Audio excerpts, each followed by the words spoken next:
Nothing. I got nothing. I was trying to think of something today to talk about. Nothing. Don't have it. So, well, actually, I kind of do have a little something. I'm Graham Wilson. Welcome to the superpilotish channel. Today, I'll be talking about nothing. Well, not really. I'll be picking something to talk about in my basement. So, what we're gonna do today is, well, I'll give you a little history of what happened. So had a good weekend. Everything was pretty cool. We picked up, planted a bunch of potatoes. We should be able to get those in for the end of the year. And my neighbor gave me a power washer. It's got a little leak in it, but I think I can fix that up. And so pretty exciting. But I didn't really think of anything for the show. So, but what I was thinking about, because I have a turbocharged engine on my car, I was thinking about turbochargers and stuff. Maybe I'll do something on turbochargers versus superchargers. And then I thought, that's kind of boring. It could be. Uh, but then I was thinking about, when did they come up with turbochargers in airplanes? And there's lots of planes out there right now with turbocharged engines, which is like it's a little thing that runs off the exhaust gas, compresses the air that goes into the cylinder to ignite, so you can get more. You can keep the ratio of air to fuel, the correct ratio to get the proper amount of power up at higher altitudes, because the air gets thinner up there. So, anyways, it was like I consulted the old Complete Book of Aviation. I don't know if you can see those embossed little airplanes in there. It's pretty cool. Yeah, it's an old guy at the airport, Dave, gave me this one, and so thanks, Dave. And I brought it. I used this once before in one of my shows. So I just thought what I would do is, like, I took a look in here to see if there was. This is from 1935, by the way. And so I took a look in there to see if there was anything on turbochargers, because I didn't. I don't know when they came into effect or whatever. So in 1935, in the Complete Book of Aviation, this is the encyclopedia of the time, no turbochargers. So, like, that wasn't even a thought for airplanes. There were superchargers, which is an engine-driven compressor for the air, rather than an exhaust-driven one. But yeah, so it wasn't even in there. So I did a little Google search today, and they didn't really start putting turbochargers in airplanes until about World War II.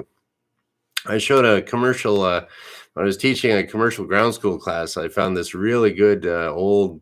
It was a P-47 Thunderbolt, old declassified training film from World War II. It's in black and white. It's one of those cool, those old cool World War II videos of, come on, men, we're gonna go get the Jerry's, and stuff like that. So but it was called The Turbo Does This, and it really did a great description of what the turbo does. If I can find that again, I'll put that in a link in the description, because it's just pretty cool. And even if you're teaching a ground school, you show that to the younger students, they'll have a good laugh. So just because, like, things are different now. And so I figured what I do is I just pick something at random out of here and test myself and see what I could talk about, and see if there's something interesting. Because no matter what happens, every once in a while I'll see this book lying around. I'll just kind of pick it up, and then you look and you go like, oh wow, I didn't know that, from 1935. So, all right, drum roll, please. We're going to be opening up the book, and we're going to just getting something random here. All right, I'm not looking. We're going to go about halfway through. About like there. Where's that? Okay. It's probably something really boring. What are we talking about here? Oh, drift indication, navigation. Maybe on the next one. Next page. What do we got here? Nephoscope. Anyone ever heard of a nephoscope? What the heck is that? An instrument for determining the direction of motion of a cloud and its angular velocity about a point on the ground vertically below it. A nephoscope? That's wild. Yeah, instrument for determining the direction of motion of a cloud and its angular velocity about a point on the ground vertically below it. Wow. So there we go. I've never seen a nephoscope. I've seen a ceilometer before. That's how they. It's a little thing they shoot up at the cloud, and then it bounces off the cloud, and they can tell how high the cloud is off the ground. That's called a ceilometer. But a nephoscope, that's something new. And what else we got in here? New Zealand Air Force. Okay. Well, there we go. New Zealand Air Force. The Royal New Zealand Air Force was formed on the 14th of June, 1923, as part of the Permanent Military Forces and of Territory Military Forces. Okay. This force was reorganized and designated the Royal New Zealand Air Force in 1934. So that's breaking news. 1934. This is 1935. There we go. We're keeping up to date. During the Great War, 2 civil flying schools training pilots for the RFC and RNAS were operated in Christchurch and Auckland, respectively. The latter school was run by the Walsh brothers, who had built and flown their own machine in 1911.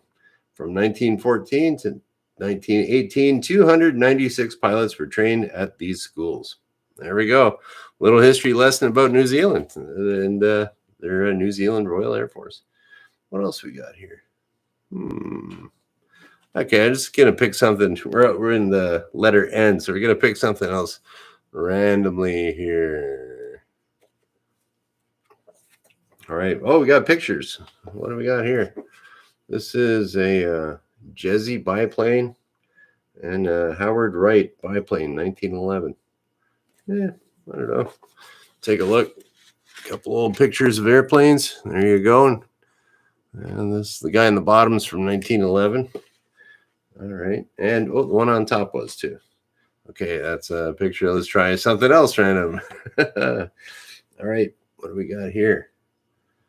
Well, what's this? This is probably a section on records, it looks like world records and stuff.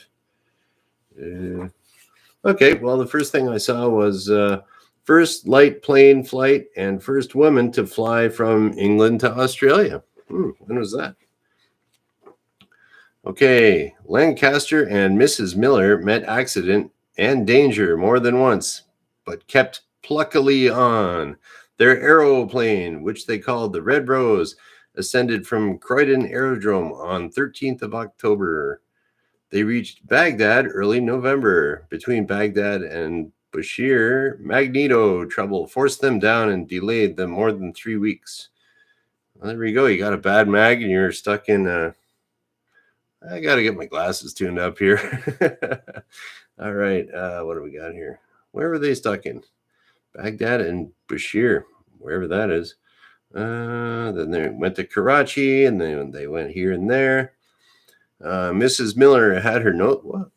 The aeroplane crashed in a forced landing and was badly damaged. Lancaster was cut about the face and sustained severe concussion. Mrs. Miller had her nose broken. And she was a tough old broad, I guess. When was this? So this is 1928 they were doing this. Okay. But the spirit of the flyers rose superior to misfortune. They arranged for spare parts to be supplied and for repairs to be done to the machine. And on 19th of March, they landed at Port Darwin, having made the last 550 miles of the journey over the Timor Sea, most of the time out of sight of land. How'd you like to be doing that in 1928, hanging out over the ocean with can't see land? They were not expected, and no one was there to meet them.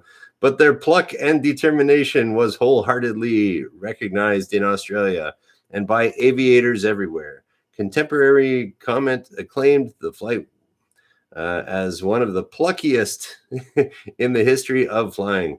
For the first time, a woman had flown from England to Australia, and the Red Rose was the first light aeroplane to take 2 people there. Altogether, Lancaster and Mrs. Miller flew on 32 days during the journey. Their average speed in the air was 70 miles an hour. Wow. Pretty fast. Ripping around from, where did they go from? I went from Croydon over to Darwin. And no one knew where they were even coming. Like, how do you like that? So it was the first woman to fly. She didn't fly solo. What was her name? Mrs. Miller. I don't know. I guess she didn't have a first name or something. Lancaster and Mrs. Miller. Maybe it was Lancaster Miller was the guy. Oh, I wonder if that's where they got the name for the Lancaster bomber. This Lancaster dude and Mrs. Miller. They must have been big pilots in 1928. There we go. It's pretty cool. What else we got in here? That's what I kind of do is I just kind of hang out. And the way that they write is so interesting too. How plucky they were.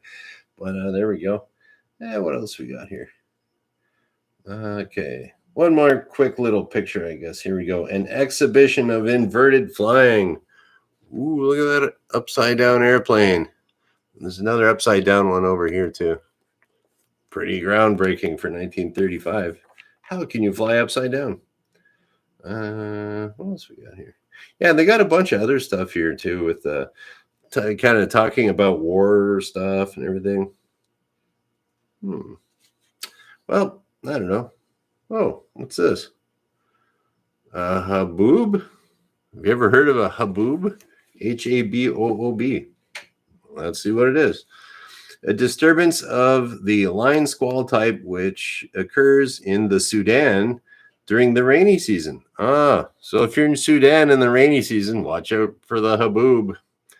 Okay, it is usually accompanied by dense sandstorm.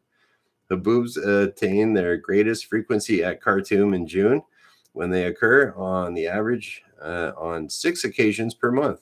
During the storm, there is usually a considerable increase in wind speed. They usually arrive from a southerly or southeasterly direction, and during the passage of a disturbance, which may last from half an hour to over 3 hours, a sharp fall of temperature, rain, and thunder are experienced. Haboobs usually extend to 6,000 or 7,000 feet above the ground. Visibility is frequently reduced to nil.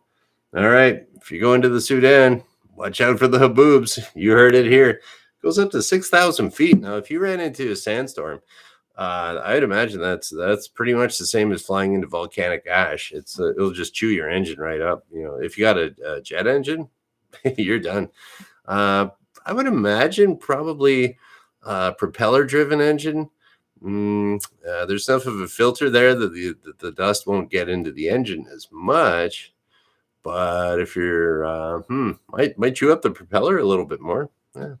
Oh well, stay away from sandstorms. Just a little random something there. And I'll try to put a link to that P-47 Thunderbolt video if you want to learn about turbochargers, World War II style. Anyways, that's about it for today. And it's a nice day out there. Steaks are on sale. I might go pick some up, and got to go pick up a couple of O-rings, I think, for my power washer that's it's leaking. I think it just needs a couple new O-rings, and it's probably good to go. So that's my plan for the afternoon. Pretty exciting, eh? And that's about it. We're gonna shut things down, but just remember to subscribe to the channel. I'd appreciate that. And you can catch me here in my basement Monday, Wednesday, Friday at noon Eastern, and we'll shut her down. So thanks for watching. Bye.